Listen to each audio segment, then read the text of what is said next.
maqaan koo Tokkummaa Baqqalaa Ejjetaan jedhama. Kana nufee godina Shawaa Lixaa aanaa tokkee kuttaa'e magaalaa Gudarirraati. Kan na bukkeetti argaa jirtan kun mucaa koo Naabee kan Tokkummaa jedhama. Hojii Waaqayyoo naaf hojjete waldaa kanatti hedduudha. Lakkaa'amee bira gahamuu hin danda'u hamma nama oli. Isaan keessaa amma naa danda'ame isiniif Waaqayyoof dhugaan baha. Innis edda maatii godhannee yookaan edda gaa'ila dhaabbannee waggaa lamaaf yeroo sadiif isaa ol haadha warraa koorraa ulfi bahaa ture.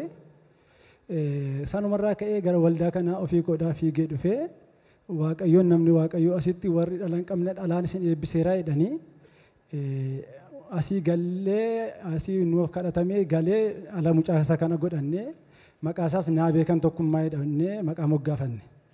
Waaqayyoo kana nuu godhee ala nuu kennee Waaqayyoon naa galateeffadhaan jedha.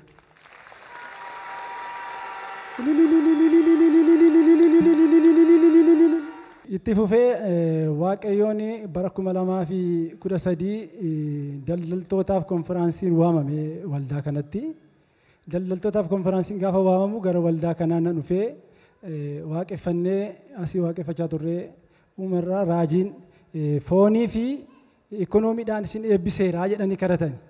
Gaaffii mata duree gaaffii torba kenname sana kanan barreeffadhe malee gaaffii kan fayyaa fi ikoonomiidhaan fayyaa isaan jedhan kana booldi godheen nootti koratti barreeffadhe nan gale. Sababiin isaa daa'imti kun dhalatee yeroo sana gara ji'a 6 waan ta'edha. Mucaan kun haadha wajjiniin harma haadhaan hodhuu eddarra fi edda of dagatee booda aqxe suutettee tootti maxxaniin hoosistii. Kanaan ala haati yoo normaali ol galagaltee rafte inni gadi naannoo faallaa ishee gadi galagaleetu rafa. Itoo kana waan immoo achumaan hojii waan takkas ofirraatiin qabu ture hojii. Haadhaan jaallatu jechuudha waliigalatti rakkinni isin ittiin rakkattan kun kan fayyaa daa'imaatiin wal qabatee haadhaa wajjin waliin galu harman hodhu. Harman hodhu haadha wajjin waliin galu haadharra hin taa'u. Mana yaalaa yoo geessinu dhibee kamiyyuu hin qabu bilisadhaa nuun jedhu. Mana yaalaa hedduun geessee dhibee kamirraa iyyuuti bilisadha. Kanaaf waan goonuu hin qabnu nuun jedhan. Achi galee teenyaa inni boonyee waan goonuu dhabne guyyaa tokko haati mucaa fudhattee darbitee raftee yeroon suuqii keessa waan ta'e sirreessee yeroo rafuu dhaqu haati ol galagaltee birlibsii yookaan uffannaa bultii halkanii ofitti marteetu bo'aa jirti. Mucaan faallaa ishee gadi galagalee naannoo miilla ishee gangalatee qeetu rafa. Deebi'een bo'aa yaa Waaqayyo ani du'a mucaa kanaa arguun qabu wayin anaan galgala kana na fudhun ajjeesi wayin immoo mucaa kana naa maarii har'a furmaata natti agarsiisi jedheen taa'ee nan bo'aa ibsaa amseera. Achi booddee koorneesirra wanti ta'e akkuma nama guddaa akkuma bineensa guddaa wayitti deemaa dhufe. Yeroo deemaa dhufu kana baatiriin gurguraaf suuqii keessa jiru jira. Isa kana fudhee ibseen hantuutadha natti ta'ee jedhee nagaa waan biraan shakkineeni nan ajjeesa'een baatirii fachuuf gaafan qabu na sardee koorneesiin urataa wayii qabaa koorneesiin doo sana isa keessaan bu'uuf ka'e gadi. Yeroo kana deebi'een iswiichitti deebi'een ampuulii ibse. Yeroon ampuulii ibsadhu lafa bu'ee yeroo lafa bu'ee gara kootti fiigi. Yeroo inni gara kootti fiigu kana dukkaa yaabbadhe dukkaa waan teessoo na yaabu teessoo na faana yaabbadhe. Teessoo kan kottee sadii kan suuqii keessatti ol jedhamee irra taa'amu jira. Isa yaabbannaa isa na duukaa yaabbate. Saffisa guddaan fiiddi garuu bineensi kun xiqqoodha. Madaddaraa yoo irratti nagadu yookaan miizanni maal irra taa'u sana amma isa yaabbadheen isa na duukaa yaabbate. Achi dhumagaa waan yaabuu waan irratti baqadhu waan hin qabaatiniif yaa Waaqayyo maaltu na mudate irra jedheen zayitiin araaraa kan keessaa itti gurguramu sana qodaasaatu jira. Bishaan araaraa itti kadhatame isaas of bira kaa'een suuqii keessatti itti fayyadamu. Zayitii qodaa sana bishaan keessa jira na bukkee jira baankolii koo keessa isa fuudheen itti biife. Gaafan itti biifu waan bineensi kuni waan akka lafti kun maaginetii wayii qabutti lafatti ofitti qadi qabate. Bineensa kana isheedhaan waameen araraa keenii muddama keessa jira zayitii naa fidi ka'iitiin jedhe bo'aa jirti ciiste. Zayitii araaraa mataan duroo siree koo mataan duroo jira suuqima sana keessa iddoo keessa bullaan nutti. Achi booda naa fiddee dhuftee zayitii kana gaafan itti godhu otoo rukutamiin otoo maaliin jedhiin zayituma sanaan du'e bineensi kun.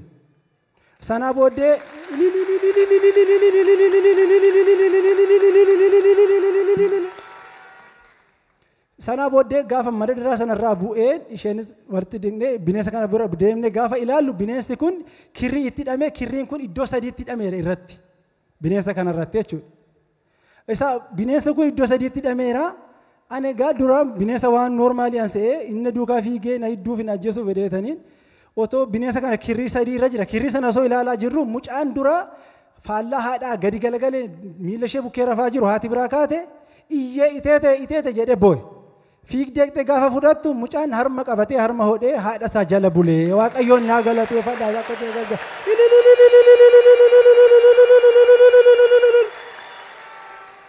bineensa zayitii araaraatiin du'e sana sabni immoo ilaallee waaqayyo sayidhaa isaanii kee galateeffannaaf.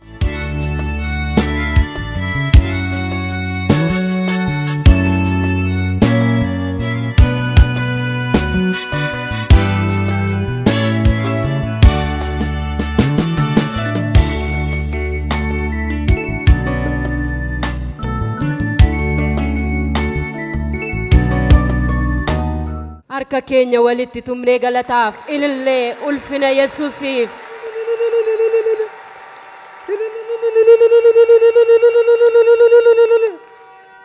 Ofiifitti hin buune sin zayitii maraaraa sanatti naxxanii zayitii maraaraa sanatu ajjeese malee harka keessaniin miti. Harkaan hin tuqne dhugaadha waaqayyoo fi zayitii maraaraa itti godhamee dura bishaan araaraa itti godhamee lafti kun maaginetii wayii yookaan akka wanti ta'e hidhee wayiitti hidhamee mataasaa bichaan gara jirutti naanneessa zayitii naa fidin jedhee zayitii naa fiddee zayitii ittiin godhee zayitii araaraa isaa booddee achuma kanumaan du'ee kanumaan baasnee gadi gal. Ammallee itti dabalaa intaaf galanni guddaan Yesuusiif. Inni ittaan immoo milkaa'ina waaqayyoo naaf godhee ani rakkataadha baay'ee humnaa olii waan baay'een hojjedhe kana lafa kanarraa hin hojjenne hanna qofa. Hanni immoo cubbuudha akka cubbuu ta'e nan beeka kanaaf hin goone kanaan ala namoonni baay'een na beeku as keessa magaalaa kana keessan ture inni magaalaa Naqamtee kana keessa. Wanta hin yaalle wanta hin hojjenne hin jiru garuu milkaa'uu hin dandeenye. Otoon as keessatti barsiisummaa fa'aa hojjedhu otoon oomisha bilookeetti hojjedhu. Homaa tokko yerootti waan nyaanne bullu dhabnee hagabuu keenya guyyaa sadii oollee guyyaa lammaffaa oollee sadaffaa buluuf kaanee dubartii wayii mana ishee keessa galla isheerra waaqayyoo hin beeka. Mana ishee keessaa hojjechiisaa jirti biyyoo mana ishee keessaa gadi guuramee isaa illee nyaanne bulleera sadarkaa kana geenyeerra. Qansiraa sana hojjettanii ittiin nyaata bitattanii jechuudha. Eeyyee qansiraa sana hojjennee jechuudha otoon hojjetaa ta'ee jiru. Garuu bara 2013 gara waldaa kanaa dhufee konferaansii daldaltoota eeyyama waggaa hedduuf hojii malee taa'etu jiran harka. Gara waggaa 3 hanga waggaa 2 isaa olidha eeyyamicha jechuudha. Achi gaafa konferaansii daldaltoota warra eeyyama qabdan gaafa jedhan eeyyama kana barbaadattan kee waraqata keessa barbaadee baaseen qabadheen gara waldaa kanaa dhufe. Gaafa sana raajiin nuu kadhatanii isa dursa mana kiraa iddoo maalii wanti kamiyyuu natti cufamaadha hojii hojjechuu maal qaansiraa hojjechuu hin dandeenye hulaan qaansiraa yookiin hojii guyyaatti hojjetanii natti cufamaadha hojii barsiisummaa sanaaf oomisha bilookeetti magaalaa kana dhiisee lubbuu koo nan du'ate naa jedhee lubbuu koo fudhee bahee jireenyi koo waan abaaramaa ta'eefi achi nan deemee gara magaalaa Bishooftuutti badee magaalaa Bishooftuurraa gara magaalaa Geedoo gallee sana gidduu gidiraa hammaataa namni keessa darbuu hin dandeenye alli namaa keessa jiraachuu hin dandeenye keessa jirra. Achi gara magaalaa Gudaritti guddina jahaadha warraa koo jijjiiramte hojii argatte isheen kana gidduutti. Magaalaa Gudaritti konferaansiin daldaltoota gaafa waamamu konferaansii daldaltoota bara 2013 ufeen irratti hirmaadhe. Gaafa sana raajiin ikonoomii fi fayyaadhaan isin eebbiseera kan isaan jedhanii nuu kadhatan. Gaafa sana kanan booldi godhee barreeffadhee galee isiniin jedheera. Duraan manas maalis qaansiraa hojjechuuf caammaallee siroorree hojjechuuf waan baay'ee rakkina akkamii keessan ture mana kanan gaafachaa ture kiraa asii galee torbee lama osoo hin fixiin warri mana kiraa ani gaafachaa ture kootu mana kiraa fudhadhu maaliif badde kootu jedhan gaafa sana sitti illaan nu deemi naan jedhaniitu na ari'aa turan. Sanaa booddee mana sadiitti na waamanii mana sadii keessaa mana tokko filadheen fudhadhee isatti hin galee hojii jalqabee jimaata na waamanii qidaamee fi sanbata sirreeffadhee dafinoo guyyaa gabaa Gudarimmoo dafinoodha. Guyyaa gabaa dafinoo sana kanan hojii hojjechuu jalqabee gaafa sana warra waggaa 2-3 ol hojjetanii ol hojjedheen olee waaqayyo itti na milkeesse waaqayyoon na galateeffadha.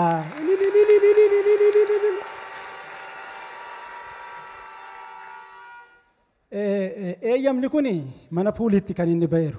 Manni puulii kuni waggaa hedduudhaaf kan inni cufamee jiru mana sanatu kirikkirii qaba hamma qaamni seeraa gidduu galee jara sana to'annoo jala oolchuutti magaalaa Geedoo irratti dhiiseen gara magaalaa Gudar sana galee yeroon asii galu sana namni Waaqayyo ajaja baasaniiru zayitiin kun immoo ajaja achii ba'ee baatee jira waan hundaa gochuu danda'a waan ta'eef jedhee makiinaarraa bu'een barrii balbala fuullitti cufamee jiru sanattan zayita araaraa kana biifee darbee galee gaafa torbee lama osoo hin fixiin jimaatarra mana sanatti na waaman mana walii galteen godhadhee jimaata galgalammoo puulii kee hin binna gurguraaf silaa dura xiyyaafadheen dadhabe tolayyuu namni narraa fuudhu hin jiru ture puulii sana gaafa inni mana walii galtee koo lafa duwwaa irratti dhugaadha birrii akkaawuntii koorraa gaafa sana birriin 10 hin jiru dhugaadha Waaqayyoo fi akkaawunticha hangarraaleen irra jiran yeroo sanaa sun birriin 10 irra hin jiru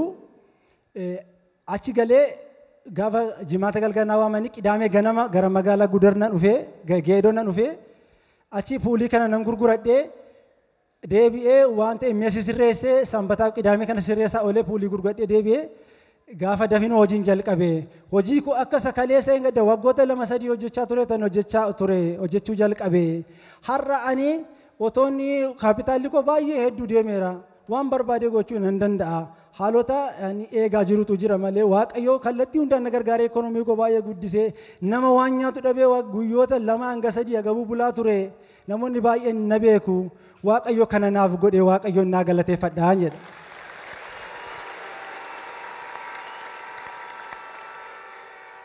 Hojiin isin amma irratti bobbaatanii jirtan maali?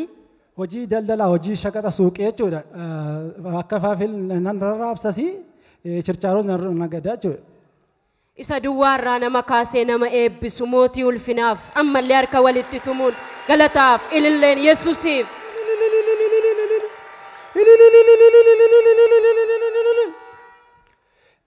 Inni itti aanu dhugaa baatiin yoo namarra ture aarsaa guddaa nama kaffalchiisa.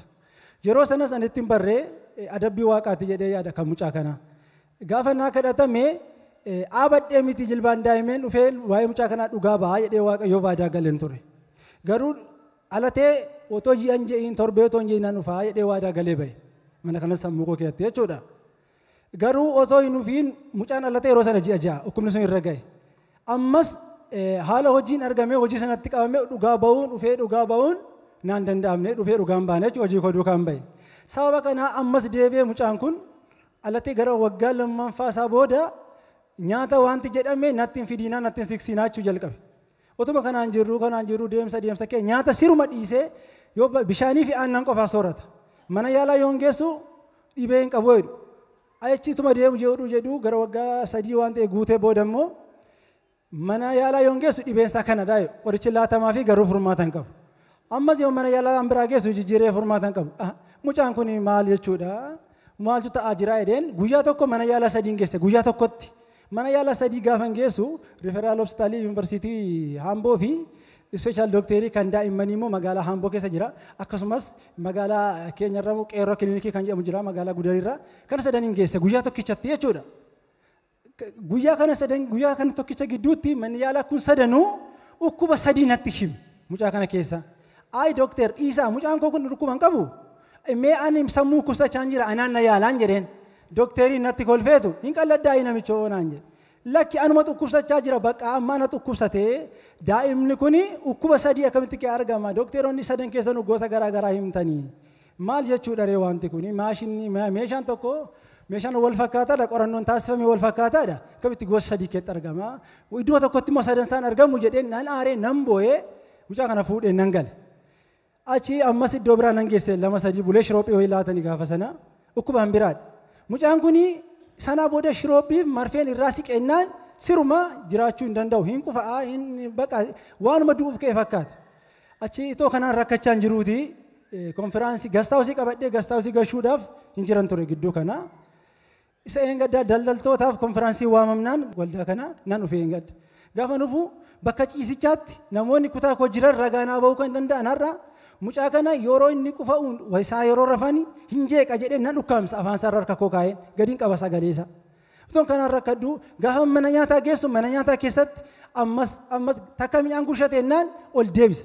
yoon doorsitee gurshu ol deebisa mucaan ijoolleen engaddaa dhugaa ba'an siinootiraakil nama bitanii dameenfa kaleessa waan an ta'aa jiru arganii kootti obboleessoo gadi baanas kiimee naan jedhe isan taa'ee boo'u bakka sanan taa'aa ture nafuwanii ba'anii nyaata ajajanii mucaa kana nyaachuu dide achi eesh daabboo naa bitaa jedhe anitti ekkamnaan daabboo bitamee daabboo gaafa gurshuunii daabboon sun deebi'ee ol ba'e ammas daabboon deebi'ee ol baanaan aaree nan boo'ee isin boo'in bakka waaqayyo guyyaa qaba guyyaan keessi immoo har'uma dhaanaan jedhanii utuma kanaan boo'an jiru raajiin tiivii keetti gubbaatti mana nyaataa keetti ilaalaa irraa ba'anii kadhataaf mucaa kana irraan xarage malee irraan miccine sanni ofirratti oomiitti godhee baadheen fiigaa dhufee teenya raajiin tachii jalqabanii nu kadhachuu yoo tachii jalqabanii anatti bu'anii adda kootti gaafa darban zayitii kana nama ofirraa fuudhee mucaa kanatti dibe mucaan kun yeroo masana narratti gaggabee rafe yeroo inni gaggabee rafuu bakka hin dafqee maaltu ta'aa jira yaa waaqayyo waa hojjechaa jirta ta'e innaa yeetanii nan eegi umarratti na hirriba keessaa ka'e baabba nan beela'ee naan jedhe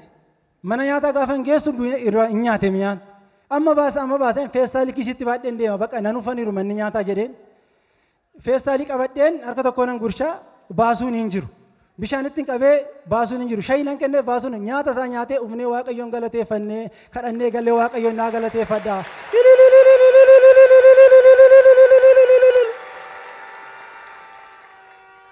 inni kan biraan immoo waan waaqayyo hojjete karaa zayitii araaraa harkatti qabannee deemnu kana waan salphaatti ilaalla nuti suuqii kokkeetti gaafan fayyadamu zayitii araaraadha yeroon deemullee kanan fayyadamu zayitii araaraadha waan baay'ee waan lakkoofsa hin qabne sababa yeroo irraa kaasee nan gaggabaabsa firiijiin bitadheen firiijii suuqii keessaan qaba firiijii sana birrii 55 nan bite yeroo sana har'a firiijiin kun naannaa dhibbaa waan ta'edha hin gubate firiijiin kun normaali mootii hojjechaa jiru dhaabbatee ogeessa firiijii hojjeta jedhamee kanan itti waamiin hin jiru hundumtuu ufee ilaalee hiikee ay zayitii firiijiin kun hin hojjetu beeqa bitadhu naan jedhan firiijii kana bituudhaaf birrii 30 aroogee walii galeen ture dhadhaatu keessa jira juusota keessa jira wantoota adda addaa keessa jira suuqii kana keessatti hojjeta malee kan hojiidha malee kan manaa miti guyyaa tokko ooluun iyyuu hojii baay'ee na dhaabsisa naatiin bishaan ittiin nagadaa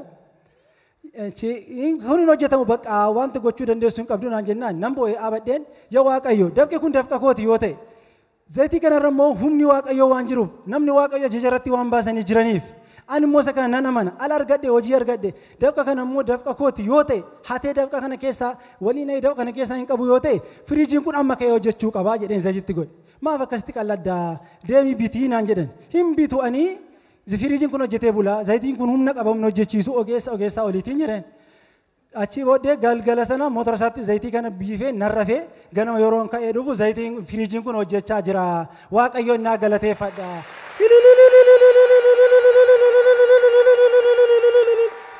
itti dabalaa hunduma isaaf iyyuu harka walitti tumu galataaf ilillee ulfina caalu yesuusiif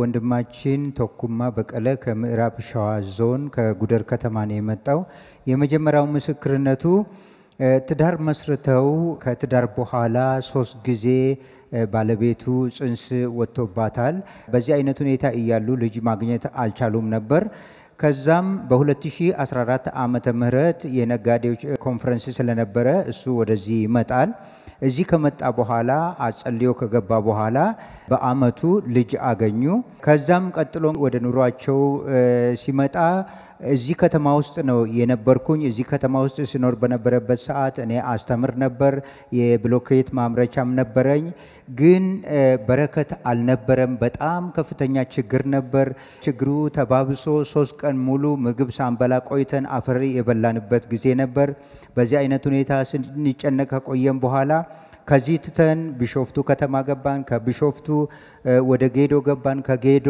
ባለቤቴ ስራ አግኝታ ወደ ጉደር ስትቀየር ጉደር ገባን በዚህ ጊዜ ውስጥ ብዙ ችግሮችን አሳልፈናል ይሄ ነው የማይባል ችግሮች ነበሩ በዚህ አይነት ሁኔታ ነው የነበርነው ብሎ መስክረዋል የሁለተኛው ምስክርነቱ ሱቅ ነበራቸው ጉደር ውስጥ ሱቅ እየሰሩ እያለ ሱቅ ውስጥ በኮርኒስ ውስጥ አውሬ ነገር ይንቀሳቀስ ነበር ያ ትልቅ አውሬ ይመስል ነበር ሲንቀሳቀስ አንድ ቀን ሌሊት ተንቀሳቅሶ ያ አውሬ ወረደ። ከወረደ በኋላ አውሬው አሁን በቪዲዮ ላይ ባያችሁት መልኩ እንሽላሊት ይመስል ነበር። ከወረደ በኋላ ወደኔ መጣ። ወደኔ ሲመጣ እኔ ዱካ ላይ ወጣው። ዱካ ላይም ከኔ ጋር ወጣ። ከዛም ወደ መደርደሪያ ላይ ወጣው። መደርደሪያው ላይም በኔ ላይ ሊወጣ ሲያስብ ባለቤቴ ታለቅስ ነበር። ባለቤቱ ደግሞ የምታለቅሰው ልጁ ከተወለደ በኋላ ጡት አይጠባም ነበር። ከእናቱ ጋርም ፍቅር አልነበረም። እናቱ ስተኛ እሱ በተቃራኒ ነበር የሚተኛው። ከዛ በኋላ ባለቤቱን ተነሽ እኔ በጣም ተቸግሬ ያለው እና የአራራን ዘይት ስጭኝ ብሎ ነገራት። ከዛም የአራራን ዘይት ስሰጠው የአራራ ዘይት ውስጥ ውሃ ነበረ። ያንን ውሃ ሲጨምርበት እዛው ላይ አጣብቆ አስቀረው። ከዛ በኋላ ወዲያው አውሬው ሲሞት ልጁም ደግሞ እያለቀሰ በእናቱ ተጠምጥሞ ጡት መጥባት ነው የጀመረው። በዚህ አይነት ሁኔታ እግዚአብሔር ሙሉ በሙሉ በአውሬው በኩል የመጣውን ነገር አስወገደላቸው። እስከዛን ጊዜ ድረስ እንግዲህ ከዚህ ተመልሶ ሲገባ ብዙ ስኬት አልነበረም። እዚህ ሲያጸልይ በነበረበት ሰዓት በኮንፈረንሱ ላይ ማለት ነው 2014 ዓመተ ምህረት ሲመጣ ንግድ ፍቃድ ነበረው። የፑል ንግድ ፍቃድ ነው የነበረው። ያ የፑል ንግድ ፍቃድ ለ3 ዓመት ቁጭ ብሎ ነበር። እሱን ፈልጌ ነበር ይዤ የመጣሁት ብሎ ነው የመሰከረው። የዛን ጊዜ 7 የጸሎት ጥያቄዎችን አስገቡ ብለው ነቢ ሲያዙ የመጀመሪያው በኢኮኖሚ በሚለው ላይ እኔ ቦልድ አድርጌ ማለት ተለቅ አድርጌ የጸሎት ጥያቄን አቅርቤ ነበር ብለው ነው የመሰከሩት። ጌዶ ከተማ ላይ ነው የነበራቸው ያንን የፑል ንግድ ፍቃድ። እሱ ተዘግቶ ማንም ሊገዛው የሚያስበው አልነበረም። ከዚህ ሲገባ እኔ በተዘጋው ቤት ላይ ዘይት ጨመርኩኝ። ከገባው በኋላ በሳምንቱ ፑሉን እንገዛለን ብለው ፑሉ ተሸጠ። ከተሸጠ በኋላ በዛ ገንዘብ እንግዲህ ወደ ሌላው ንግድ አዙረው ነው መነገድ የጀመሩና የተሳካላቸው ማለት ነው። የነጋዴዎች ኮንፈረንስ ሲጠራ ደግሞ እድሉን አገኘ። ወደዚህ ሲመጣ ልጁ እንግዲህ ከተወለደ በኋላ እናቱን ያፍቅር እንጂ ምግብ አይበላም ነበር። ልጁ ጤነኛ አልነበረም። እኔ በፊት ልጁን ባገኘውበት ሰዓት እኔ መጥቼ እመሰክራለሁ ብዬ ነበር። መጥቼ ሳልመሰክር ቀረው። በዚህ አይነት ሁኔታ ልጁ ጤንነት በማጣት በጣም ይሰቃይ ነበር። በአንድ ቀን ውስጥ 3 ክሊኒኮችን ወስጄ ያለው አምቦ ጀነራል ሆስፒታልና ተጨማሪ የህፃናት ስፔሻሊስት ወሰድኩኝ። ሌላ ክሊኒክ በአንድ ቀን 3 ቦታ ወስጄ የተለያየ በሽታ ነው የነገሩኝ። ለዛም ምንም መፍትሄ አልተገኘም ነበር። ልጁ ምግብ ከበላም አይስማማውም ነበር። ከዛ በኋላ ልጁን ይዞት መጣ። በዚህኛው ኮንፈረንስ ማለት ነው። እስከ ትናንት እስከ ሰዓት በፊት ድረስ ልጁ የሚበላው ነገር አይስማማውም ይወጣል። እዚህ ከመጣው በኋላ ራሱ ሆቴል ወስደን ምግብ አዘዝኩ። ምግቡ አልተስማማውም። ሻይና ዳቦ አለ። ሻይና ዳቦ ሰጠሁት። እሱም አልተስማማውም ወጣ። ከመጡ በኋላ የእግዚአብሔር ሰው ነቢይ መሰረት ታየ የመስመር ጸሎት እጅ መጫን ጸሎት ሲያደርጉ ለሱም የእጅ መጫን ጸሎት ተደረገለት። ከዛ በኋላ ልጁ ሙሉ እንቅልፍ ከተኛ በኋላ ይዤ ወጣው። ምግብ በላ፣ ተስማማው። ከዛም ዛሬም ምግብ በልቶ ተስማምቶታል። በዚህ አይነት ሁኔታ እግዚአብሔር አምላክ ከንብረት ማለት ከኢኮኖሚ ችግር፣ ከትዳር ችግር በአጠቃላይም ደግሞ ከጤንነት ችግር በዚህ አይነት ሁኔታ ፈውሶት የእግዚአብሔርን የማዳን ኃይልና በረከቱን መስክረዋል። እኛም ለዚህ ሁሉ ለእግዚአብሔር ክብር እንሰጣለን።